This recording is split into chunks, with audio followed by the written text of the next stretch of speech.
आज़ादी के 75 वर्ष पूर्ण होने पर भारत सरकार के द्वारा वाणिज्य उत्सव कार्यक्रम आयोजित हुआ। इस कार्यक्रम में पहुंचे छत्तीसगढ़ के मुख्यमंत्री भूपेश बघेल ने कहा कि आज़ादी के 75 वर्ष पूर्ण होने पर भारत सरकार के द्वारा वाणिज्य उत्सव का यह कार्यक्रम आयोजित किया गया है। उन्होंने कहा कि देश के नवनिर्माण में पंडित जवाहरलाल नेहरू का जो योगदान है उसे हम कभी नहीं भुला सकते। भिलाई स्टील प्लांट का जिक्र करते हुए कहा कि भिलाई स्टील प्लांट छत्तीसगढ़ की रीढ़ की हड्डी है और वहीं से ही औद्योगिक नीति का प्रदेश में शुभारंभ हुआ। छत्तीसगढ़ में औद्योगिक क्रांति की स्थापना छत्तीसगढ़ का धान का कटोरा के नाम से जाना जाता है। हमारे यहाँ अनेक प्रकार के धान उपजाई जाती है।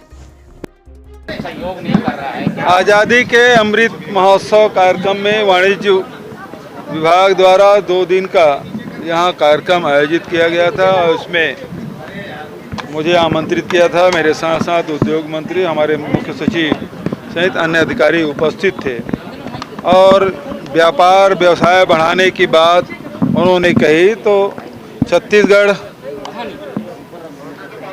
लैंडलॉक स्टेट है, समुद्र बहुत दूर है, तो ट्रांसपोर्टिंग हमको बहुत महंगा पड़ता है।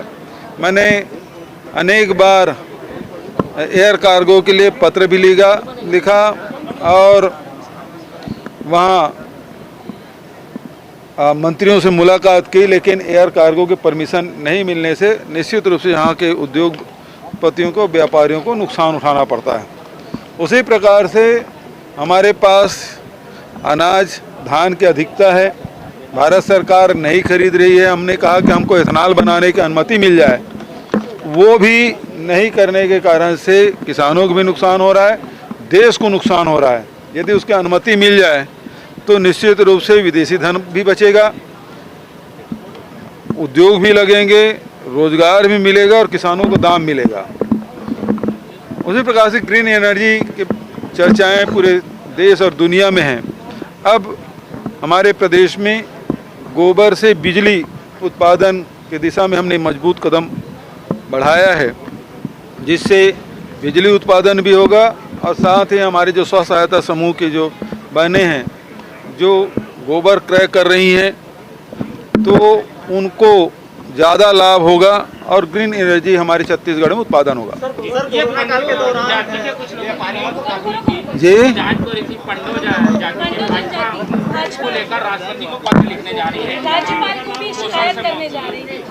बिल्कुल करना चाहिए। पंडो जनजाति के बारे में काम करने की बहुत आवश्यकता है, लेकिन रमन सिंह जी और भारतीय जनता पार्टी के लोग बताए कि 15 साल तक के उन पंडो जनजाति के लिए किया क्या आपने, वो तो बताएं। 15 साल तक के उसके लिए कोई योजना, कोई कार्यक्रम बनाए हों तो उस दिशा में बताएं वो लोग। उनका कहना है कि जो सुपोषण का दावा है उसकी, सुपोषण का दावा क्या मतलब? कुपोषण है, उसको कौन इनकार कर रहा है? हम तो हर मैंने तो उद्योग भी लगेंगे, रोजगार भी मिलेगा और किसानों को दाम मिलेगा।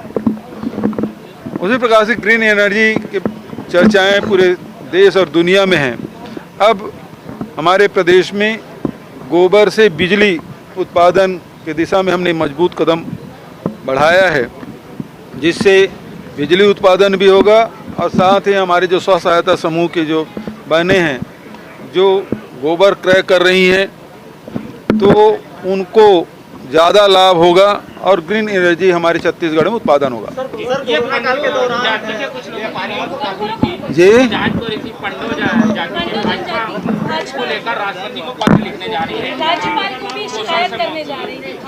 बिल्कुल करना चाहिए। पंडो जनजाति के बारे में काम करने की बहुत आवश्यकता है, लेकिन रमन सिंह जी और भारतीय जनता पार्टी के लोग बताए कि 15 साल तक के उन पंडो जनजाति के लिए किया क्या आपने, वो तो बताएं। 15 साल तक के उसके लिए कोई योजना, कोई कार्यक्रम बनाए हों तो उस दिशा में बताएं वो लोग। उनका कहना है कि जो सुपोषण का दावा है उसकी, सुपोषण का दावा क्या मतलब? कुपोषण है, उसको कौन इनकार कर रहा है? हम तो हर मैंने तो कहा कि छत्तीसगढ़ में नक्सली से बड़ी समस्या कुपोषण है और यहाँ 41% लोग कुपोषित हैं, 5 साल की कम उम्र के। 47% जो महिलाएं हैं कि शरीर में खून की कमी है, एनीमिक है। ये तो मैं पहले दिन से बोल रहा हूँ और उस दिशा में हमने काम शुरू किया। तो कोई समस्या एक दिन में ख़त्म तो नहीं हो जाएगी, लेकिन इसमें 2 बार लॉकडाउन और के बावजूद भी सुपोषण अभियान हमारा जारी रहा। बहुत सारे ज़िले हैं, दंतेवाड़ा ज़िले में 30% की कमी आई है, सुकमा में 25% की कमी आई है, कोंडागांव में 47% की कमी आई है। तो हर एक ज़िलों में इसका बहुत अच्छा प्रभाव है। मैं ये नहीं कह रहा हूँ कि कुपोषण खत्म हो गया, चुनौती है और उसके खिलाफ हम लड़ रहे हैं। भारतीय जनता पार्टी शासनकाल में 1-8% की कमी आती थी, 2% की कमी आती थी। हमारे तो औसत में 13% से ऊपर की कमी आई है। तो एक साल में यदि हम 13% कमी ला रहे हैं तो ये बड़ी बात है। सर, ये गोबर से बिजली बनाने की आपने खुशी जाहिर की है कल। हम लोग उस दिशा में काम कर रहे हैं और उसमें ग्रीन एनर्जी में वो काम करेंगे, गोबर से बिजली बनाएंगे।